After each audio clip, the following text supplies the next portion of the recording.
Kidney failure patient के लिए diet बहुत इंपॉर्टेंट होती है। किडनी फेलियर ट्रीटमेंट के अंदर 50% पार्ट सिर्फ डाइट प्ले करती है। अगर एक पेशेंट जिसकी बॉडी के अंदर क्रिएटिनिन के लेवल बढ़ते जा रहे हैं, किडनी फेल होती जा रही है, जितनी भी फूड आइटम्स होती हैं प्रोटीन की, उनको अवॉइड करना होता है जस्ट टू कंट्रोल क्रिएटिनिन। अगर आप फ्रूट्स को सही अमाउंट में लेते हैं तो आपकी बॉडी में पोटेशियम सही अमाउंट में जाता है और आपको किसी भी टाइप की कॉम्प्लिकेशन से नहीं जूझना पड़ता।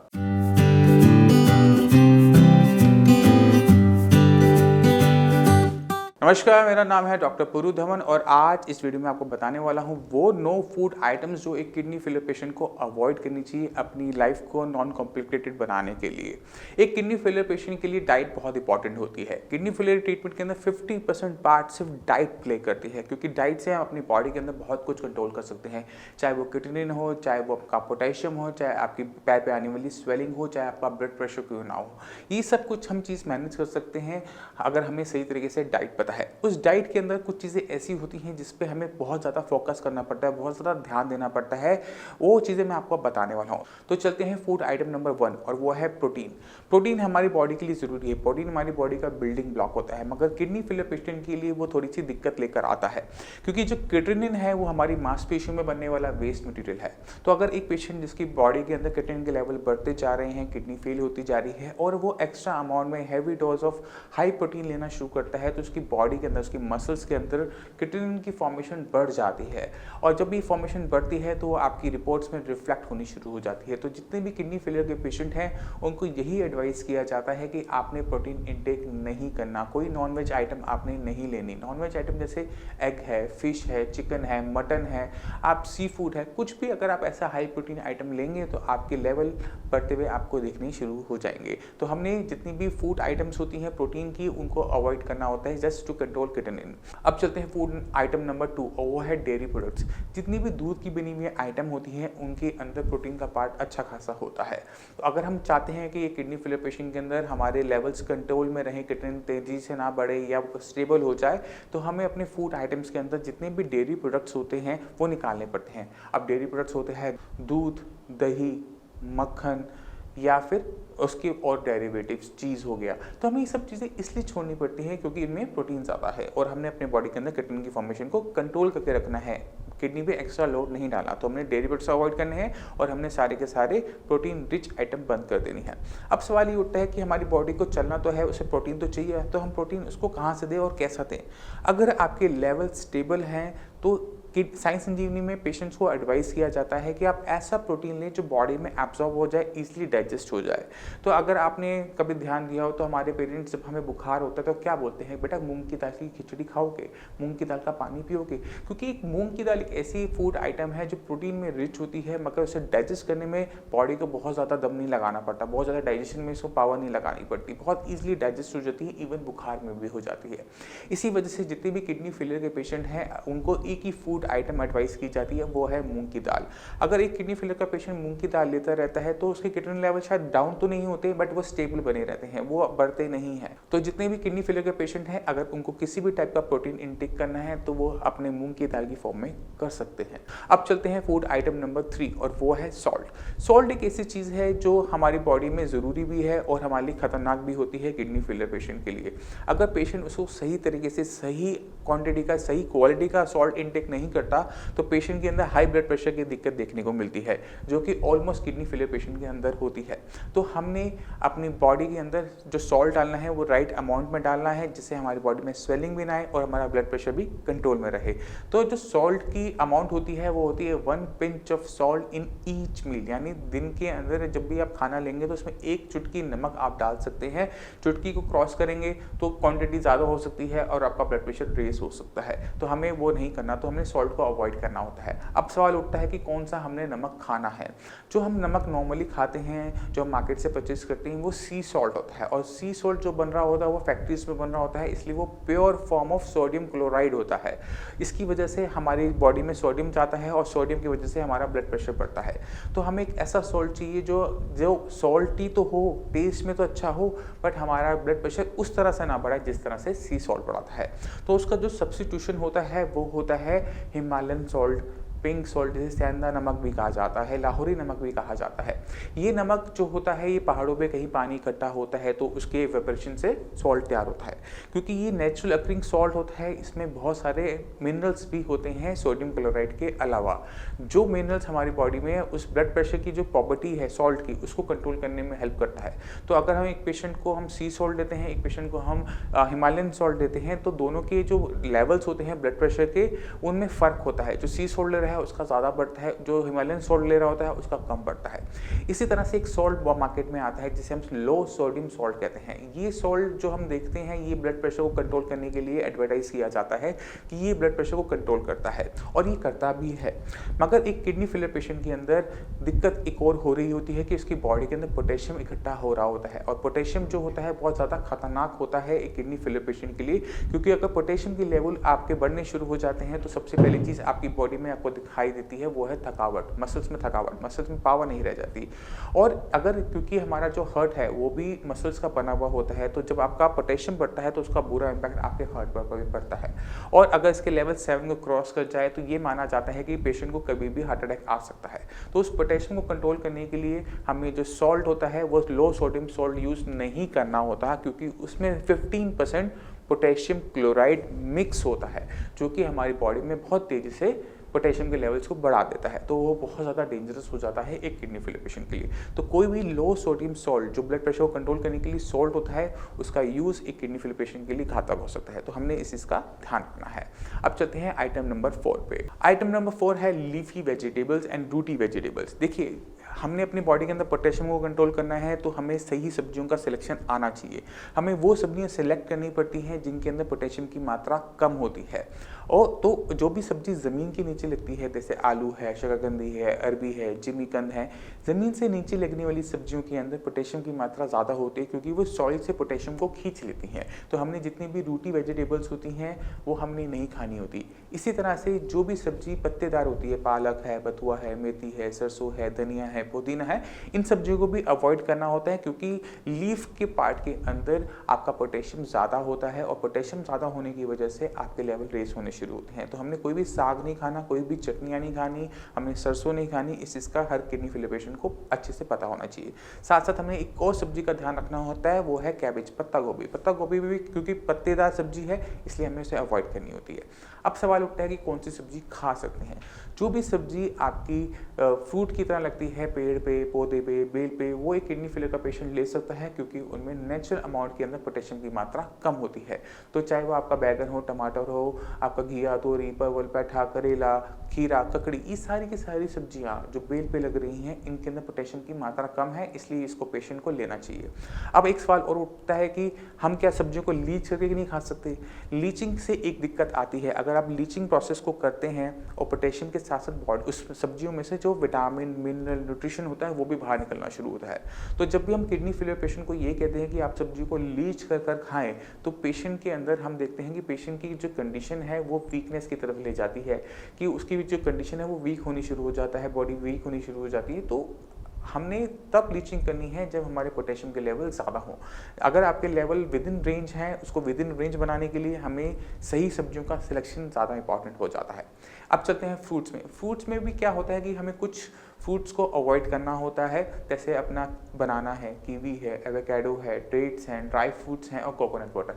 अगर आप इन फ्रूट्स को छोड़ देते हो, बाकी जितने भी फ्रूट हैं, चाहे वो स्ट्रॉबेरी हो, मैंगो हो, सारे के सारे फ्रूट्स एक किडनी फेलियर का पेशेंट ले सकता है। बट उसमें आपको छोटी सी चीज़ का ध्यान रखना पड़ता है कि आपने 1 कप ऑफ फ्रूट्स लेना होता है।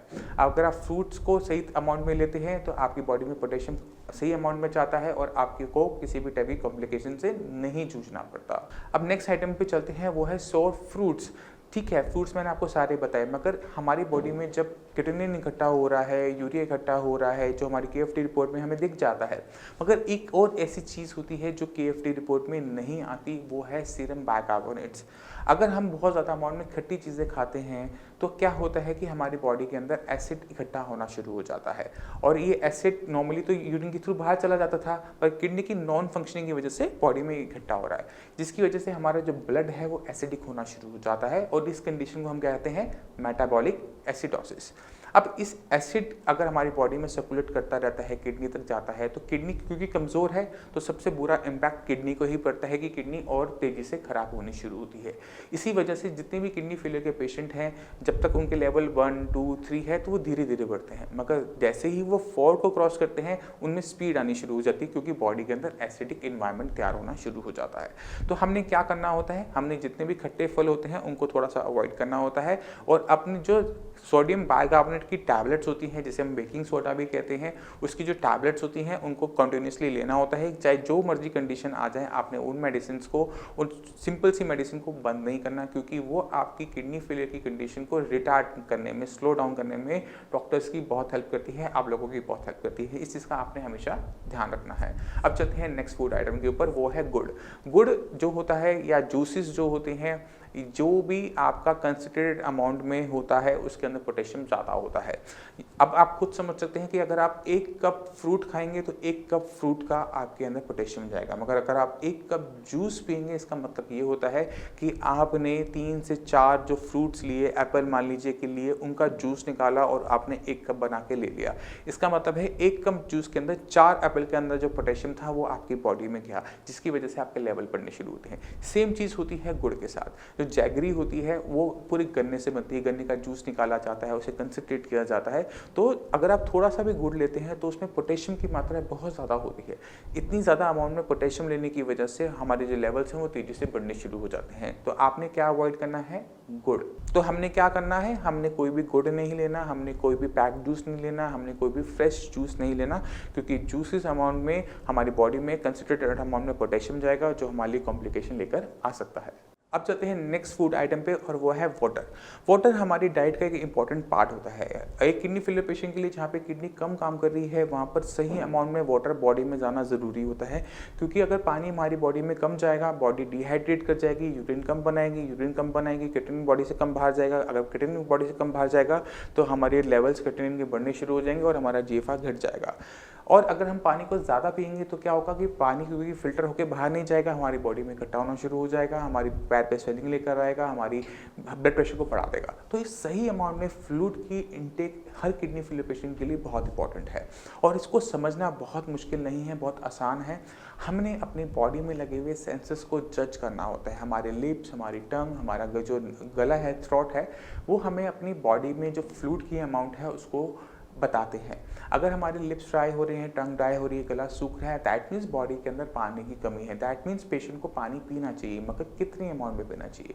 तो जब आपकी बॉडी में पानी की कमी हो रही है तो आपने आधा कप से लेकर 1 कप पानी एक टाइम में पीना होता है और उसके बाद आपको थोड़ा वेट करना होता है कि बॉडी किडनी उसको फिल्टर आउट कर दे। तो धीरे धीरे अमाउंट में अगर आप पानी पीते हैं तो आपकी बॉडी में जो वाटर की ओवरलोडिंग होती है वो बच जाती है, क्योंकि इतने टाइम के अंदर किडनी उसको बाहर करती रहती है और पानी की अमाउंट प्रॉपर बनी रहती है।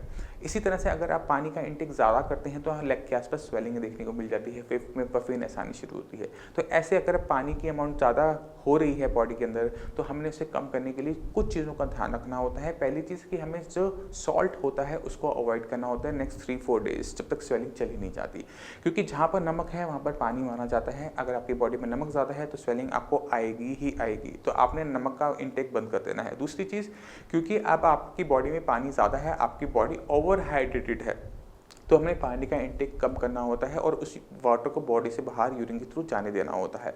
तो मगर अगर इस बीच में आपका गला सूखे तो आपको क्या करना है, क्योंकि पानी तो आपने कम पीना है। तो पानी जब हम ऐसे पेशेंट्स को देते हैं जिनको स्वेलिंग होती है, उनको कहते हैं कि आपने सिपिंग करना है।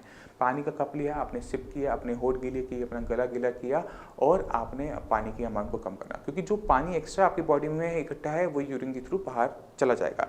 इसके साथ साथ जो डाययूरेटिक मेडिसिन एडवाइस की जाती हैं वो पेशेंट को जल्दी रिकवरी करने में हेल्प करती है। तो इन चीज़ों का ध्यान रखना है कि पानी हमने ना कम पीना है ना ज़्यादा पीना है। हमने अपनी बॉडी के सेंसेस को जज करके जब प्यास लग रही है तभी पानी पीना है, जिससे हमारी बॉडी में पानी की एक्यूमुलेशन ना हो और ना ही हमारी बॉडी में क्रिएटिनिन बढ़ना शुरू हो। तो ये पेशेंट को बहुत अच्छी तरीके से पता होना चाहिए। अब चलते हैं नेक्स्ट फूड आइटम पे, वो है तंबाकू। देखिए, जितने भी पेशेंट साई संजीवनी में आते हैं उनमें 40% वो पेशेंट होते हैं जिनकी किडनी श्रिंक कर रही होती है। ये जो किडनी श्रिंकेज हो रही होती है, इसके पीछे जो सबसे बड़ा रीज़न मिलता है, जो हिस्ट्री मिलती है पेशेंट की, वो मिलती है हाई ब्लड प्रेशर की। और इस ब्लड प्रेशर को हाई करने में जो सबसे बड़ा रीज़न हमें देखने को मिलता है वो एक एडिक्शन से मिलता है, वो है तंबाकू की एडिक्शन। अगर कोई पेशेंट तंबाकू का यूज़ बहुत ज़्यादा करता है, बहुत लंबे टाइम से करता है, छोटी एज में शुरू कर देता है, तो पेशेंट की किडनी को में बहुत बुरा इम्पैक्ट देखा जाता है। और स्पेशली उन लोगों के अंदर जो तंबाकू च्यू करते हैं, तंबाकू खाते हैं, खैनी खाते हैं, गुटखा खाते हैं, उनके अंदर ब्लड प्रेशर की जो अमाउंट है वो बढ़नी शुरू हो जाती है। और जैसे ही आपका ब्लड प्रेशर बढ़ता है, वही ब्लड हाई प्रेशर के साथ आपकी किडनी में एंटर करता है। किडनी को जो ब्लड सप्लाई पहुंचाती है, जो आर्टरी जो उसको ब्लड सप्लाई पहुंचाती है, उस पर बार इम्पैक्ट चोट पड़ने की वजह से, क्योंकि ब्लड का जो प्रेशर है वो हाई है, चोट पड़ने की वजह से जो ये साइड की लाइनिंग्स होती हैं, वहाँ के जो सेल्स हैं वो अपने अंदर चेंजेस लेकर आना शुरू करते हैं, क्योंकि उनको बार बार चोट का सामना करना पड़ रहा है, तो वो थोड़े से हार्ड हो जाते हैं। और जैसे ही हार्ड होते हैं तो जो आर्टरी का जो साइज़ है वो श्रिंक करना शुरू करता है, और जैसे जैसे ये श्रिंक करता है वैसे वैसे ब्लड किडनी के अंदर कम एंटर कर पाता है। और जब ब्लड अंदर प्रॉपर तरीके से एंटर नहीं कर पाता तो उसे ऑक्सीजन नहीं मिल पाती, उसे न्यूट्रिशन नहीं मिल पाता प्रॉपर तरीके से, उसके अगेंस्ट किडनी अपना साइज़ को छोटा कर लेती है। और जैसे ही वो अपने साइज़ को छोटा करती है तो किडनी की जो फंक्शनिंग है, उसका जो फंक्शन है वो लॉस होना शुरू हो जाता है। तो तंबाकू एक बहुत बड़ा रीज़न है किडनी फेलियर का, तो हमने तंबाकू जैसी चीज़ों को अवॉइड करना है। इसी तरह से एक और फूड आइटम है, वो है कैफ़ीन। कैफ़ीन बिल्कुल सेम तंबाकू की तरह काम करती है। जैसे आप इनटेक करते हो तो थोड़ा सा आपको ब्रेन को अच्छा लगता है, क्योंकि अब ब्रेन तक ज़्यादा अमाउंट में ब्लड जाना शुरू करता है, क्योंकि आपका ब्लड प्रेशर हाई हो जाता है। ये जो थोड़े टाइम का जो आपको हिट मिलता है, उसका असर आपकी किडनी पर भी पड़ता है, क्योंकि किडनी को भी हाई ब्लड प्रेशर का सामना करना पड़ता है। और सेम जैसे तंबाकू में हुआ, वही सेम चीज़ आपकी कॉफ़ी में होनी शुरू होती है। कॉफ़ी अगर आप लिमिटेड अमाउंट में लेते हैं तो आपको कोई नुकसान नहीं होगा, मगर अगर आप इसे एक्सीड करते हैं, दिन में ब्लैक कॉफ़ी के भाई काफ़ी सारे शॉट्स लेते हैं, तो वो आपको लॉन्ग रन के अंदर नुकसान पहुंचा सकता है। और जो पेशेंट ऑलरेडी किडनी फेलियर के हैं, उनको कॉफ़ी को पूरी तरह से अवॉइड करना होता है, क्योंकि आपकी जो कैफीन लेने की हैबिट है, जो आपकी तंबाकू लेने की हैबिट है, आपके ब्लड प्रेशर को हाई कर रही है और आपकी किडनी को नुकसान पहुंचा रही है। तो हमने इन दोनों ही चीज़ों को पूरी तरह से अवॉइड करना होता है। अब चलते हैं अपने लास्ट फूड आइटम, वो है पैक्ड एंड फ्रोजन फूड। ये जितने भी मार्केट में प्री प्रोसेस्ड फूड होते हैं, चाहे वो मीट हो, चाहे वो आपके बिस्किट्स हों, चाहे वो आपके जूसेस हों, इनको प्रिजर्व रखने के लिए इसमें कई टाइप के केमिकल्स का यूज़ किया जाता है, और वो केमिकल्स एक किडनी फेलियर पेशेंट के लिए खतरनाक हो सकते हैं। कभी कभार वो सोडियम के सॉल्ट्स होते हैं, कभी कभार वो पोटेशियम के सॉल्ट्स होते हैं, जो हमारी बॉडी में एक्स्ट्रा नहीं जाने चाहिए। तो जितने भी किडनी फेलियर के पेशेंट साइंस संजीवनी में आते हैं, उनको स्ट्रिक्टली कहा जाता है कि आपने कोई भी चीज़ बाहर की नहीं खानी, कोई भी प्रिजर्व चीज़ें नहीं खानी, कोई भी अपने जूसेस, पैक्ड जूसेस का इंटेक नहीं करना, कोई कोल्ड ड्रिंक इंटेक नहीं करनी, क्योंकि उसमें जो कलर है, जो फ्लेवरिंग एजेंट्स हैं, जो प्रिजर्वेटिव्स हैं, उनकी कंपोजिशन हमें नहीं पता कि वो आपकी किडनी में किस तरह का इम्पैक्ट लेकर आएंगे। तो प्रिकॉशनरी बेसिस पे ये जितनी भी फूड आइटम्स हैं जो कि हमें ज़रूरी नहीं होती सर्वाइवल के लिए, उन्हें हमें अपने डाइट से बाहर करना होता है। अगर किडनी फेलियर का पेशेंट इन चीज़ों को समझ लेता है, अपनी डाइट को प्रॉपर तरीके से समझ लेता है, तो वो अपनी कंडीशन को काफ़ी हद तक बहुत अच्छे तरीके से कंट्रोल कर लेता है। तो मैं चाहता हूँ इस वीडियो से कि जो पेशेंट गलती दूसरे करते हैं वो आप ना करें, इन फूड आइटम्स को स्ट्रिक्टली आप अवॉइड कीजिए, जिससे आपकी जो कंडीशन है वो स्टेबल बनी रहे। पानी की सही अमाउंट में लीजिए, सॉल्ट सही अमाउंट में लीजिए, वेजिटेबल्स एंड फ्रूट्स का ध्यान रखिए कि कौन सी वेजिटेबल्स आपने खानी है, कौन सी नहीं खानी। प्रोटीन पर खासकर ध्यान दीजिए, क्योंकि जितना आप प्रोटीन खाएंगे उतना क्रिएटिनिन आपका बढ़ेगा। ये एक बेसिक नॉलेज है जो हर एक किडनी फेलियर पेशेंट को ज़रूरी से पता होना चाहिए। अब मैं चाहता हूं कि आप कुछ किडनी फेलियर के पेशेंट से मिलें और उनकी रिपोर्ट्स देखें, तो आप कुछ समझ जाएंगे कि किडनी फेलियर की कंडीशन को हम बहुत अच्छी तरीके से मैनेज कर सकते हैं। साइंस संजीवनी जो काम करता आ रहा है किडनी फेलियर के पेशेंट के अंदर, आपको उसमें एक छोटी सी झलक मिल जाएगी।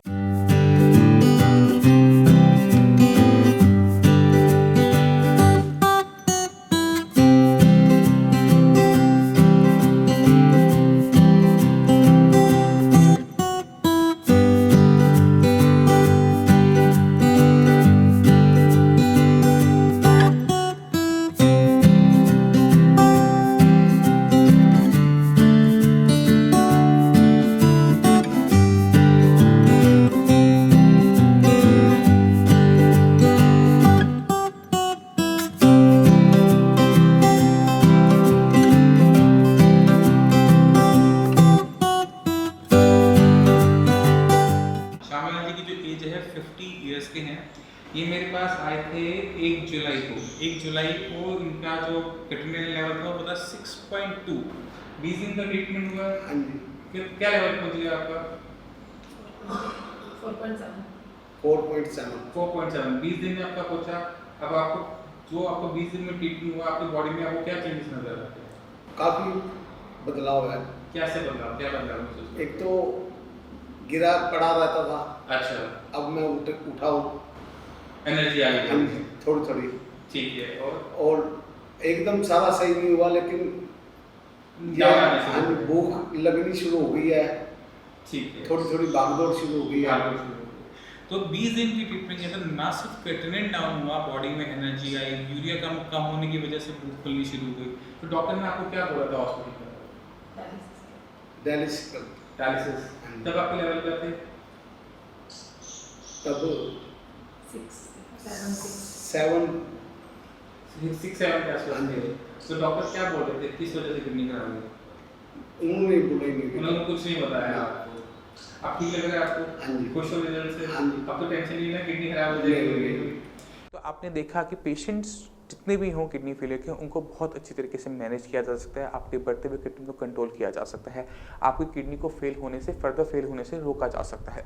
ये बहुत इंपॉर्टेंट है किडनी फेलियर के पेशेंट के लिए नॉलेज होना कि किडनी जो आपकी काम कर रही है उसके फंक्शन को प्रिजर्व करना आसान है इन कंपेयर टू डायलिसिस और ट्रांसप्लांट। तो आप इस डाइट का ध्यान रखिएगा, इन चीज़ों को अवॉइड कीजिएगा, सही तरीके से वाटर इनटेक कीजिएगा। आपकी लाइफ में आपकी किडनी की वजह से कोई कॉम्प्लिकेशंस नहीं आएंगी, अगर आएंगी तो वो बहुत ईजिली मैनेजेबल होगी। फिर भी आपके माइंड में कोई भी डाउट हो, कुछ भी पूछना चाहते हो, तो नीचे दिए हुए नंबर पर कॉल कर साइंस संजीवनी के डॉक्टर से आप फ्री ऑफ कॉस्ट कंसल्टेशन ले सकते हैं। आप अपॉइंटमेंट लेकर मुझसे भी आकर मिल सकते हैं। अब इसी के साथ आपसे भी मैं चलने की आगे चाहूँगा। मिलते हैं अगली वीडियो में, तब तक के लिए धन्यवाद।